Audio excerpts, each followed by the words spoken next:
What's up YouTube, it's your girl Moody Gem and I am back with another video. So for today's video I am doing the self-worth calendar update. If we remember correctly, we were focused on the idea of understanding our self-worth and figuring out ways to improve. So for today's video we're going to take a look at the progress that I've made and some of the drawbacks as well. I wanted to film an update video on my self-worth calendar, if we remember.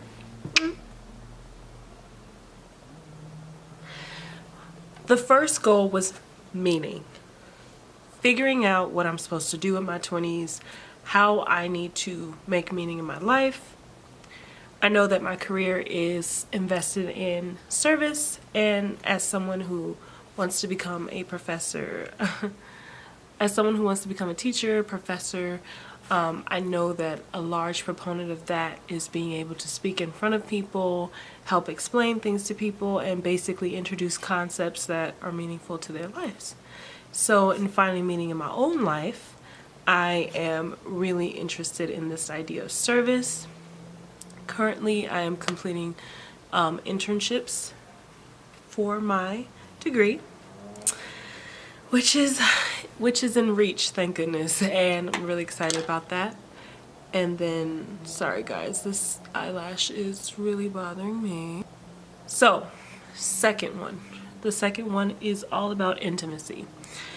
So this one I feel like is a bit regressive. At first, I was making great strides with intimacy.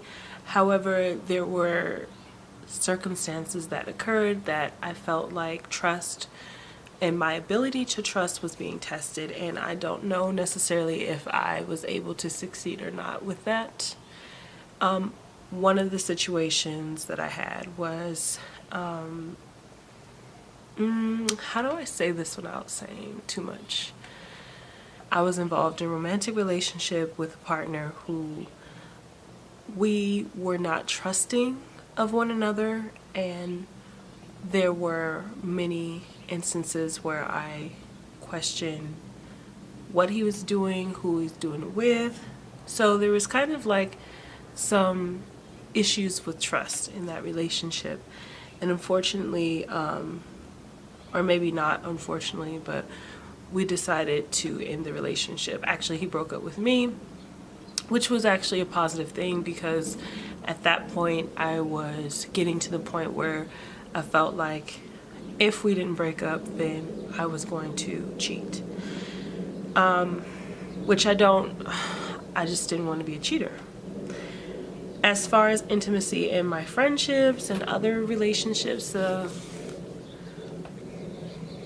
will say that trust is also something I struggle with, because there are times when I feel really heavy emotions, and it's not often a correct way of addressing those emotions or talking about them to friends. I always am very cautious of being the Debbie Downer or just bringing down the mood. So often I find myself isolating myself when I start feeling down, making up excuses for why I can't do things. Gives me a bad reputation of being a flake, but I'd rather be a flake than be somebody's depressed friend.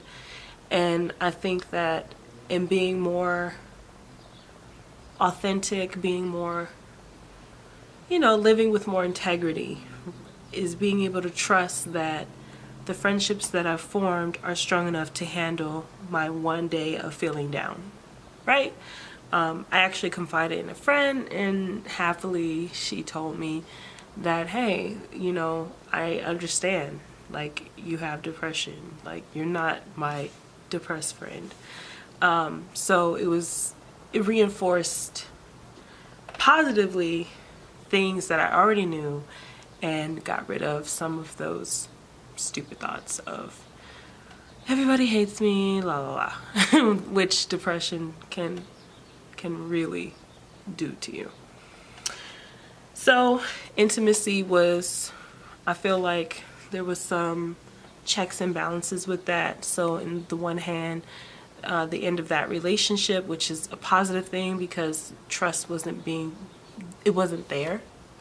And then trust strengthening with my friendships. So it's kind of like a give and take with intimacy. For the fourth one, joy. I haven't spoke to Joy recently. I don't know how she's doing. Have to check on her. No, seriously, I haven't felt joy. I've felt more happy. People say that I'm more buoyant, like more glowy, like more upbeat, which is great, but joyous, not sure about that. I know that something I stressed with the idea of joy was the idea that new journeys come from a feeling of adventure and joy, right? So hopefully this summer I'll have a chance to check that out. So contentment, number 1, 2, 3, 4. Number 5, contentment. It's okay or whatever. Like, honestly, I'm not sure how that one's working. I was feeling very stagnant, as I mentioned before, in my romantic relationship with that one partner I had. So the end of that was kind of a weird moment where I realized that I was tired of the same patterns of breaking up and getting back together and feeling that sense of, oh my God, it's over, and that anxiousness that comes with, oh, this is going to be different. And I just feel like, okay, well, we know this isn't going to work. We did everything possible. We both tried our best, and it is what it is. So as far as being content, I mean, I'm not really happy or content about the situation. I don't think that's the word I would use to describe it. But I am looking to be more content in myself and my singleness. So we'll see how that goes. Satisfaction. So feeling satisfied with where I am in either my academic, personal, professional, some part of my life. Because as we all know, it's hard for us Black women, or women in general, to have satisfaction across the board. I know that I'm looking to be more full and complete. Well, I'm definitely getting more comfortable in my own skin. I've definitely been taking more fashion risk and just risk in general. Just being more authentic with how I feel and saying what I feel more often, which usually, I mean, I'm outspoken. I'm soft-spoken, but I'm outspoken. So that's never really been a problem. But as far as being more satisfied with where I am, I mean, I do feel more of a sense of stability when it comes to my professional life and finding my footing in different forms of professional writing. So I think that's a really big plus. But besides that, I'm not really sure. Pleasure. Must we talk about this? So I have been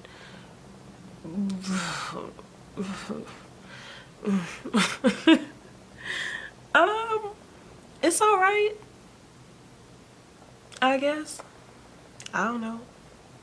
I haven't got my spa treatment or whatever.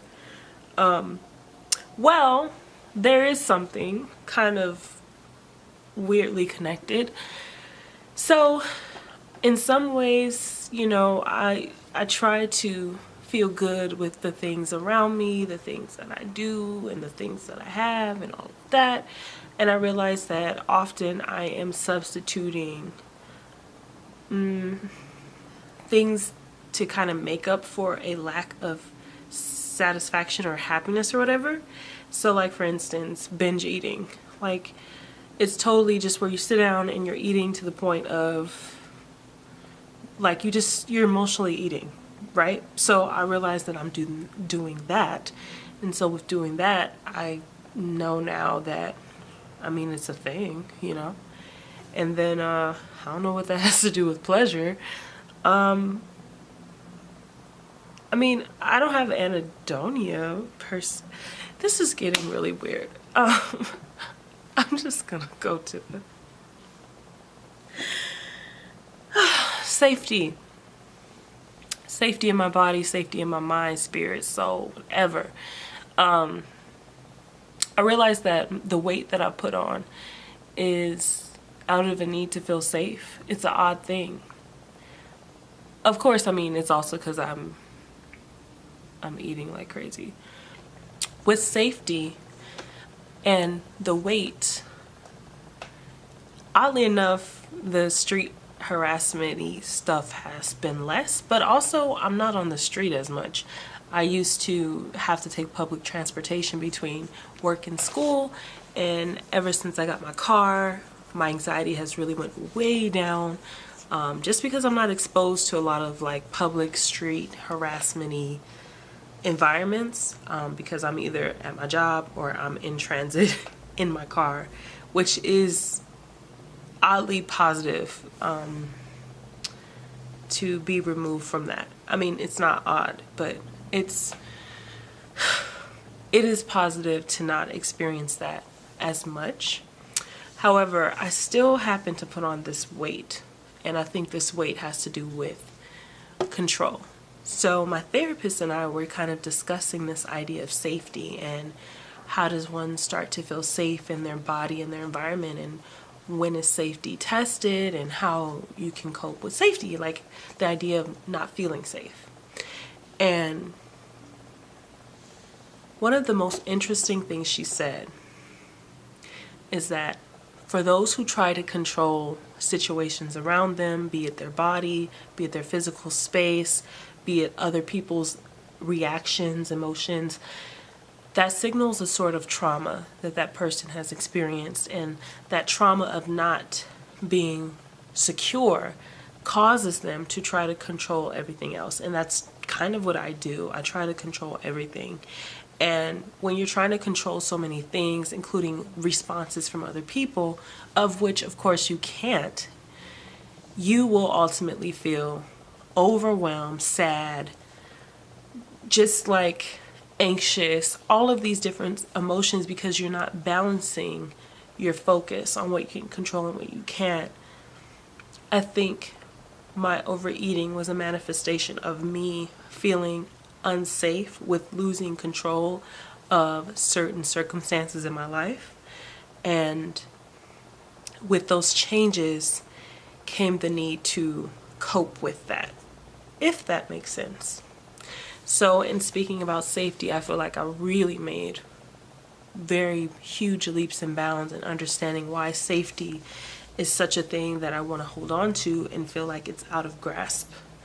As far as making myself feel safe within myself, I think that in attending therapy, it's been a major help in feeling safe. Because really safety in the way that I'm speaking about it is really trusting in myself to be able to handle and respond to situations in ways that benefit or don't hurt me.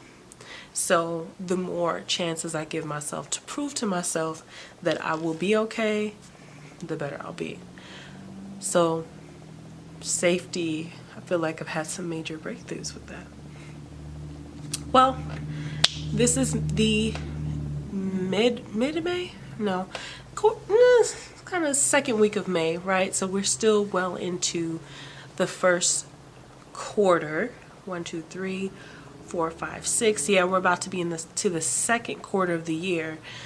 I think that as I move forward, I want to really make sure that my attention to these different parts of myself and things that I want to work on are not put on the back burner, and that I'm constantly checking in, because yes, there has been many changes in my life, and I want to make sure that they don't get pushed to the back, as I said. So thank you once again for watching this video. Remember to like and subscribe if you're not already subscribed. Thank you for hanging out with me today, and as always, gems, shine bright and stay beautiful, and I'll see you next time. Bye.